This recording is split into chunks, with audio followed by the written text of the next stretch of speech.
علیکم ورحمۃ اللہ وبرکاتہ۔ آج ہماری تجوید سیریز کی پہلی کلاس ہے مخارج کی۔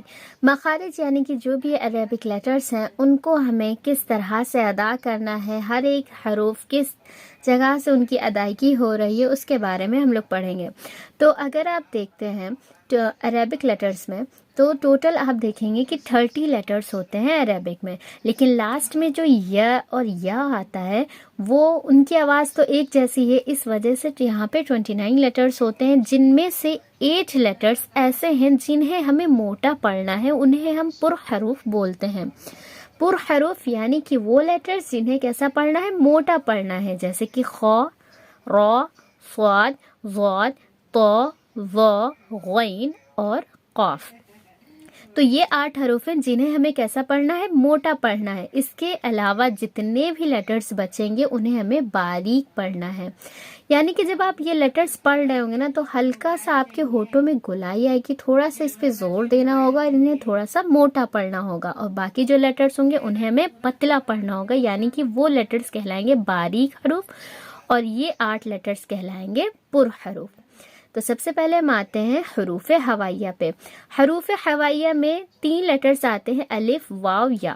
یہ 3 لیٹرز بہت ایزی ہیں، انہیں آرام سے پڑھا جا سکتا ہے کیونکہ یہ منہ کے خلا سے ادا ہوتے ہیں، یعنی کہ empty space of the mouth. اس میں کوئی بھی زور نہیں دینا ہے، نہ ہی اس کو موٹا پڑھنا ہے، نہ ہی اس پہ کوئی الگ سے زور دینا ہے، دھیان دینا ہے، بس نارمل الف بول دیا، واو بول دیا، یا بول دیا، الف، واو اور یا۔ نیکسٹ آتا ہے حروف خلقی۔ حروف حلقی یعنی کہ وہ حروف جو کہ حلق سے ادا ہوں گے، جیسے کہ ہ، عین، ح، غین، خ۔ آپ یہاں پہ ڈائیگرام دیکھ رہے ہوں گے، اس ڈائیگرام میں آپ یہاں پہ گلے کا فگر بنا ہے کہ سب سے پہلے گلے کا سب سے اوپر والا حصہ، بیچ والا حصہ اور سب سے نچلا حصہ، یہ 3 پوائنٹ دیکھ رہے ہوں گے، ٹپ، مڈ اور باٹم پارٹ۔ تو ان گلے کے ان 3 حصوں سے ان حروفوں کی ادائیگی ہوتی ہے۔ تو سب سے پہلے آتا ہے ہا۔ یہ حروف گلے کے نچلے حصے سے ادا ہوگا، یعنی کہ گلے کا سب سے نیچا حصہ جو سینے تک جا رہا ہے ان سے ادا ہوگا۔ جیسے کہ اس کا اگزامپل دیکھتے ہیں، اہدنا الصراط المستقیم۔ بولنا، نہیں بولنا، یہاں پہ ہا کی آواز نہیں نکلنی چاہیے، آپ کو یہاں پہ زور نہیں دینا کہ ہا کی آواز نکل آئے، بلکہ آپ کو ایک دم سے اس طرح سے پڑھنا ہے کہ آپ اس طرح سے بولے، اہدنا الصراط المستقیم، یعنی کہ سینے سے آواز نکلنی چاہیے، ٹھیک ہے؟ آپ اپنے سینے سے ہا کی آواز نکالنے کی کوشش کریں، بجائے اس کے کہ وہ گلے پہ ایک دم زور دیں۔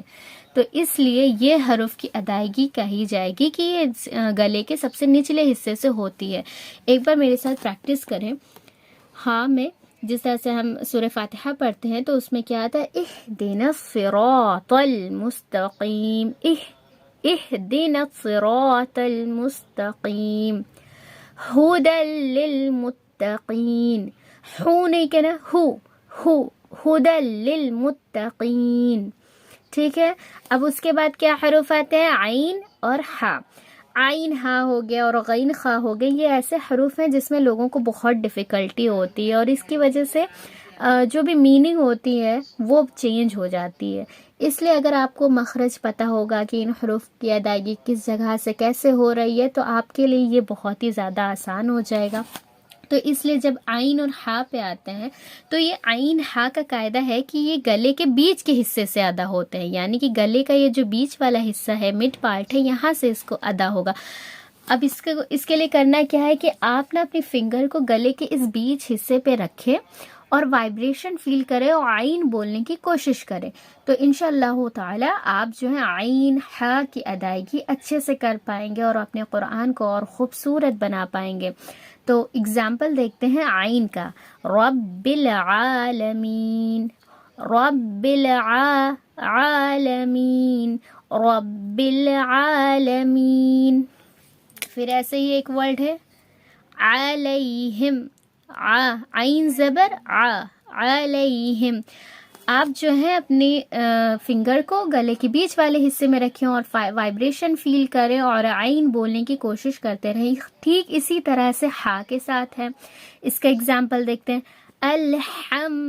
الحمد للہ رب العالمین، عالمین، الحمد للہ رب العالمین، الرحمن الرحیم، الرحمن الرحیم، رحیم۔ تو اس طرح سے آپ جو ہے ہا کی ادائیگی کر سکیں گے۔ پھر آتا ہے غین اور خا، اس میں بھی لوگوں کو بہت ڈیفیکلٹی فیل ہوتی، تو یہ اب ہم نے اس پارٹ کو پڑھ لیا، بیچ والے پارٹ کو پڑھ لیا، اب اس کی ادائیگی کس سے ہوگی؟ گلے کے سب سے اوپر والے حصے سے ہوگی۔ تو غین اور خا کس سے ہوگی؟ اس کی ادائیگی گلے کے سب سے اوپر والے حصے سے ہوگی۔ تو اب آپ کو اپنی فنگر کو گلے کے سب سے اوپر والے حصے پہ پوائنٹ کرنا ہے اور وائبریشن فیل کرنا ہے اور اس پہ زور دینا ہے اور غین اور خا بولنے کی کوشش کرنا ہے، غین خا، غین خا۔ اب اگزامپل دیکھتے ہیں، غیر المغضوب علیہم، غیر المغضوب علیہم، غیر المغضوب علیہم۔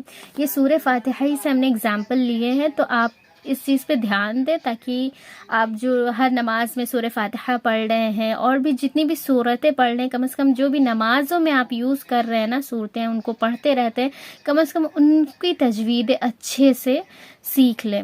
تو اس لیے جو حروف ہیں ان کے مخارج کو سیکھنا بہت زیادہ ضروری ہوتا ہے، کیونکہ ان مخارج کو، ان حروف کو اچھی طرح سے ادا نہیں کریں گے تو ان کا کیا ہوگا؟ ان کے معنی بدل جائیں گے، جو بھی ورڈ ہوگا اس کا کیا ہوگا؟ معنی بدل جائے گا، صرف اس وجہ سے کہ آپ صحیح سے اس کی ادائیگی نہیں کر پا رہے، یعنی کہ آپ کا مخرج نہیں صحیح ہے۔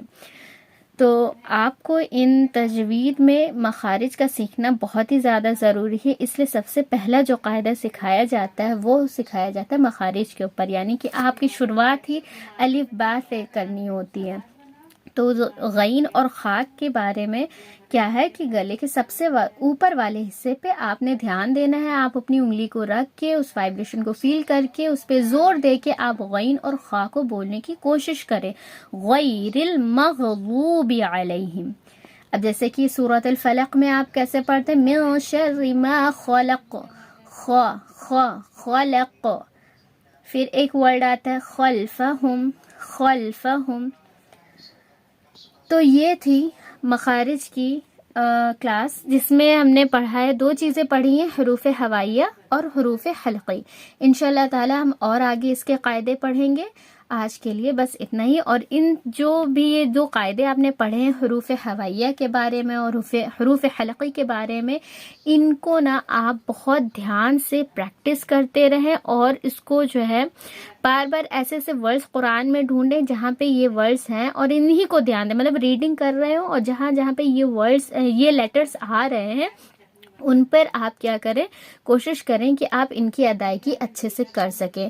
تو ابھی ایک ایک کر کے اگر آپ کوشش کرتے رہیں گے، پریکٹس ایک ایک چیز کو لے کے چلیں گے نا، تو انشاءاللہ تعالی آپ آگے جا کے ساری تجوید کو آسانی سے سیکھ سکیں گے اور آپ کے اوپر ایک دم سے برڈن نہیں آئے گا، آپ کو پریشانی نہیں ہوگی کہ بہت ساری چیزیں، بہت سارے اس میں رول اور ریگولیشنز ہیں، کیا بتائیں کہ اس میں کیا پڑھنا ہے، کیسے پڑھنا ہے، انسان کنفیوز ہو جاتا ہے۔ تو آج کے لیے بس اتنا ہے، اور اس میں ہم نے جو بھی بتایا نا اس کی آپ پریکٹس کریں، ایک دن میں ایک چیز ہی پڑھیں لیکن کنسسٹنسی کے ساتھ پڑھیں، انشاءاللہ آپ کا قرآن بہت اچھا ہو جائے گا اور آپ بہت خوش ہوں گے جب آپ تلاوت کریں گے، آپ کو بہت مزہ اور لطف آنے والا ہے، اور آپ انشاءاللہ تعالی جب اس تجوید کو پورا سیکھ لیں گے تو آپ کی قرأت بھی انشاءاللہ تعالی بہت اچھی ہو جائے گی۔ السلام علیکم ورحمۃ اللہ وبرکاتہ۔